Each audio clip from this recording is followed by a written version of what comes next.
Pemerintah akan terus menerapkan kebijakan-kebijakan strategis untuk mendorong pertumbuhan ekonomi kita.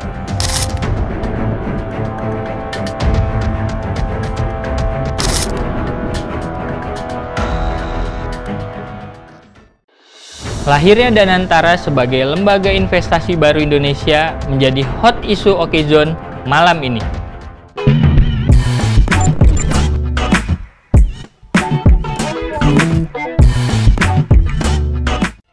Presiden Prabowo dijadwalkan meluncurkan Danantara pada 24 Februari 2025. Lembaga investasi ini nantinya akan mengelola aset negara bernilai lebih dari 14 triliun rupiah. Presiden mengatakan, Danantara lahir untuk mengelola investasi sumber daya alam dan aset negara secara lebih efektif dan efisien. Fokusnya pada proyek-proyek berkelanjutan seperti energi terbarukan, manufaktur, hingga produksi pangan.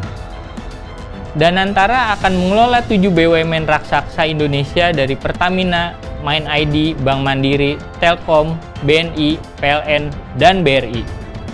Aset yang dikelola Danantara dari BUMN tersebut diprediksi mencapai lebih dari 14.700 triliun. Nama Danantara merupakan singkatan dari Daya Anagata Nusantara. Nama tersebut menurut Presiden Prabowo mencerminkan harapan agar Danantara menjadi kekuatan dan pendorong pertumbuhan ekonomi nasional di masa depan. Melalui investasi di sektor strategis, lembaga ini diharapkan mampu mendorong diversifikasi ekonomi nasional sekaligus menekan ketergantungan pada sektor tradisional. Hal ini menurut Presiden Prabowo sejalan dengan upaya pemerintah dalam menciptakan ekonomi nasional yang lebih modern, berkelanjutan, dan inklusif. Danantara akan berfungsi sebagai super holding BUMN. Pembentukan Danantara tertuang dalam Undang-Undang baru tentang BUMN yang disahkan pada 5 Februari silam. Berbeda dengan Kementerian BUMN yang menjadi regulator, Danantara berperan sebagai eksekutor.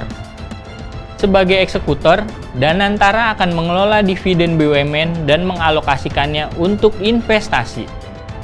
Lembaga ini nantinya akan diawasi oleh para mantan presiden Indonesia hingga pemimpin organisasi keagamaan.